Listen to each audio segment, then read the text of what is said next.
പെട്ടെന്ന് കാര്യം പറയാം. സെക്കൻഡ് അലോട്ട്മെന്റ് റിസൾട്ട് വന്ന സാഹചര്യത്തിൽ അലോട്ട്മെന്റ് ലഭിച്ച വിദ്യാർത്ഥികളെ നമുക്ക് 3 വിഭാഗങ്ങളായി തരംതിരിക്കാം. അലോട്ട്മെന്റ് സ്റ്റാറ്റസിൽ നോ ചേഞ്ചസ് എന്ന് വന്ന വിദ്യാർത്ഥികളാണ് ആദ്യ വിഭാഗം. ഇവർ ഫസ്റ്റ് അലോട്ട്മെന്റ് ലഭിച്ച സമയത്ത് ടെമ്പററി അഡ്മിഷൻ എടുത്ത വിദ്യാർത്ഥികളാണ്. അവർക്ക് അന്ന് ലഭിച്ച സ്കൂൾ കോഴ്സിൽ സാറ്റിസ്ഫൈ അല്ലാത്തത് കൊണ്ടായിരിക്കുമല്ലോ അവർ ടെമ്പററി അഡ്മിഷൻ എടുത്തിരിക്കുന്നത്. അവർക്ക് സെക്കൻഡ് അലോട്ട്മെന്റിലും ആ സ്കൂൾ കോഴ്സിൽ യാതൊരുവിധ മാറ്റവും വരാത്തത് കൊണ്ടാണ് അവർ നോ ചേഞ്ചസ് എന്ന സ്റ്റാറ്റസിൽ ഉൾപ്പെട്ടത്.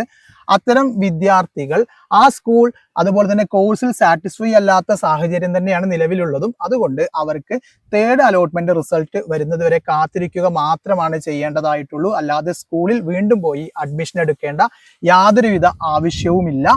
അത് പ്രത്യേകം മനസ്സിലാക്കുക. ഇനി അവർക്ക് ചെയ്യേണ്ട ചെറിയൊരു കാര്യം എന്ന് പറയുന്നത് അവരുടെ ഹയർ ഓപ്ഷൻസ്, അതായത് ഇപ്പോൾ നിലവിൽ ലഭിച്ച സ്കൂൾ കോഴ്സിൽ അവർ സാറ്റിസ്ഫൈ അല്ല, അതിന് മുകളിലുള്ള ഏത് സ്കൂൾ കോഴ്സ് ആയാലും അവർക്ക് കുഴപ്പമില്ല, ഇതിനേക്കാളും ബെറ്റർ ആയിട്ട് അത് പരിഗണിക്കുന്നത് കൊണ്ടാണ് അവർ ഇപ്പോൾ ഈ ടെമ്പററി അഡ്മിഷൻ എടുത്ത് തുടരുന്നത്.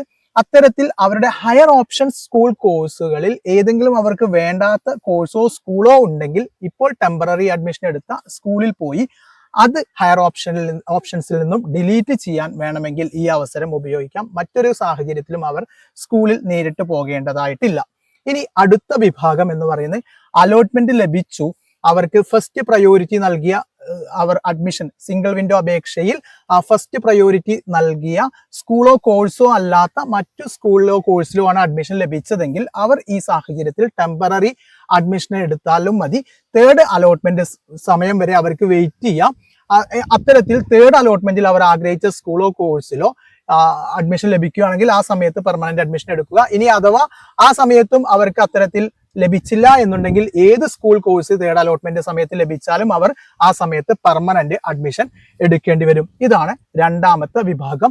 ഈ രണ്ടാമത്തെ വിഭാഗം പ്രത്യേകം ശ്രദ്ധിക്കേണ്ട ഒരു കാര്യം എന്ന് പറയുന്നത് അവർ ടെമ്പററി അഡ്മിഷൻ എടുക്കുന്ന സമയത്ത് ഇനി അടുത്ത അലോട്ട്മെന്റ് വരുന്ന സമയത്ത് അവർക്ക് ഇപ്പോൾ നിലവിൽ ലഭിച്ച സ്കൂൾ കോഴ്സിന് മുകളിൽ അവർ സിംഗിൾ വിൻഡോ അപേക്ഷയിൽ നൽകിയ സ്കൂൾ കോഴ്സുകളിലേക്കോ ഏതെങ്കിലും ഒന്നിലേക്ക് മാറാനുള്ള സാഹചര്യം നിലവിലുണ്ട്. അതുകൊണ്ട് ആ മുകളിലുള്ള സ്കൂൾ കോഴ്സ് അവർക്ക് നിലവിൽ ലഭിച്ച അലോട്ട്മെന്റ് ലഭിച്ച സ്കൂൾ അതിനേക്കാളും അവർ പ്രയോറിറ്റി നൽകുന്ന സ്കൂൾ കോഴ്സ് ആണെങ്കിൽ അവിടെ അതുപോലെ നിലനിർത്തുക. അല്ലാത്തത് ഏതെങ്കിലും ഉണ്ടെങ്കിൽ അത് നിങ്ങൾക്ക് നിലവിൽ അലോട്ട്മെന്റ് ലഭിച്ച സ്കൂളിൽ പിന്നെ ഹയർ ഓപ്ഷൻ ക്യാൻസലേഷൻ ഫോം എന്ന് പറയുന്ന ഒരു ഫോം ഉണ്ട്. ആ ഫോം വാങ്ങി ഹയർ ഓപ്ഷൻസിലെ ആവശ്യമില്ലാത്ത സ്കൂളുകളോ കോഴ്സുകളോ നിലവിലുണ്ടെങ്കിൽ അത് നിങ്ങൾക്ക് ഈ സമയത്ത് ഡിലീറ്റ് ചെയ്യാൻ വേണ്ടിയിട്ട് നിങ്ങൾക്ക് ടെമ്പററി അഡ്മിഷൻ ലഭിച്ച സ്കൂളിൽ റിക്വസ്റ്റ് കൊടുക്കാൻ പറ്റും. അത് നല്ലൊരു അവസരമാണ്. അത് അത്തരത്തിലുള്ള വിദ്യാർത്ഥികൾ ആ അവസരം ഉപയോഗിക്കുക.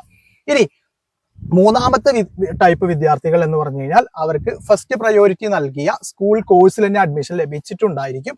ആ വിദ്യാർത്ഥികൾ പെർമനന്റ് അഡ്മിഷൻ ആണ് എടുക്കേണ്ടത്. അവർ TC അതുപോലെ തന്നെ contact certificate, allotment memo, mark list, Aadhaar card, ration card അതുപോലെ തന്നെ ബോണസ് സർട്ടിഫിക്കറ്റ്സ് തുടങ്ങിയവയുമായി സ്കൂളിൽ ഡയറക്റ്റ് പോയി ഫീസും അടച്ച് ഏറ്റവും പെട്ടെന്ന് അഡ്മിഷൻ എടുക്കുകയാണ് വേണ്ടത്. ഇന്നും നാളെയും മാത്രമാണ് അഡ്മിഷൻ എടുക്കാനുള്ള സമയമായിട്ടുള്ളത്. അവർ അത്തരത്തിലുമാണ് ചെയ്യേണ്ടത്. ഇനി അലോട്ട്മെന്റ് ലഭിക്കാത്ത വിദ്യാർത്ഥികൾ അവർ തേർഡ് അലോട്ട്മെന്റ് വരെ വെയിറ്റ് ചെയ്യുക. തേർഡ് അലോട്ട്മെന്റിലും അഡ്മിഷൻ ലഭിച്ചിട്ടില്ലെങ്കിൽ നിങ്ങൾക്ക് പിന്നീടുള്ള ഓപ്ഷനാണ് പിന്നെ സപ്ലിമെന്ററി അലോട്ട്മെന്റ് സമയത്ത് നിങ്ങൾക്ക് അലോട്ട്മെന്റ് അപേക്ഷ സിംഗിൾ വിൻഡോ അപേക്ഷ റിന്യൂ ചെയ്യാൻ പറ്റും. മറ്റൊരു സാധ്യത എന്ന് പറയുന്നത് സാധാരണ തേർഡ് അലോട്ട്മെന്റ് സമയം വരെ മാത്രമേ മാനേജ്മെന്റ് സീറ്റ്സ് എൻട്രി നൽകാൻ കഴിയുമായിരുന്നുള്ളൂ. ഇത്തവണ തേർഡ് അലോട്ട്മെന്റ് സമയം കഴിഞ്ഞിട്ടും മാനേജ്മെന്റ് സീറ്റ്സിലേക്ക് അഡ്മിഷൻ നൽകാൻ കഴിയും, അഡ്മിഷൻ എടുക്കാൻ കഴിയും. അതുകൊണ്ട് നിങ്ങൾ മാനേജ്മെന്റ് സീറ്റ്സിൽ അഡ്മിഷൻ എടുക്കാൻ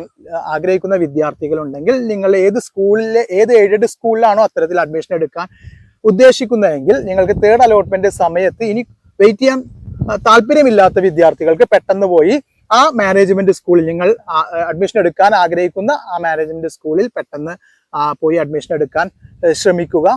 അതും നിങ്ങളുടെ ഒരു അവസരമാണ്. അതുപോലെ തന്നെ ഈ പറയപ്പെട്ട അലോട്ട്മെന്റുകളൊന്നിലും ഉൾപ്പെട്ടിട്ടില്ലെങ്കിൽ നിങ്ങൾക്ക് സപ്ലിമെന്ററി അലോട്ട്മെന്റ് സമയത്ത് അപേക്ഷ റിന്യൂ ചെയ്ത് നൽകാൻ പറ്റും. പിന്നെ മറ്റൊരു വിദ്യാർത്ഥികളുടെ സംശയമാണ് സപ്ലിമെന്ററി അലോട്ട്മെന്റ് ഒറ്റ തവണയേ ഉണ്ടാവുകയുള്ളൂ എന്നുള്ളത്. അങ്ങനെയല്ല. ഈ +1 സിംഗിൾ വിൻഡോ പ്രകാരമുള്ള സ്കൂളുകളിലെ ഒഴിവുകൾ മുഴുവനും നികത്തുന്നത് വരെയും സപ്ലിമെന്ററി അലോട്ട്മെന്റുകൾ ഉണ്ടായിരിക്കും.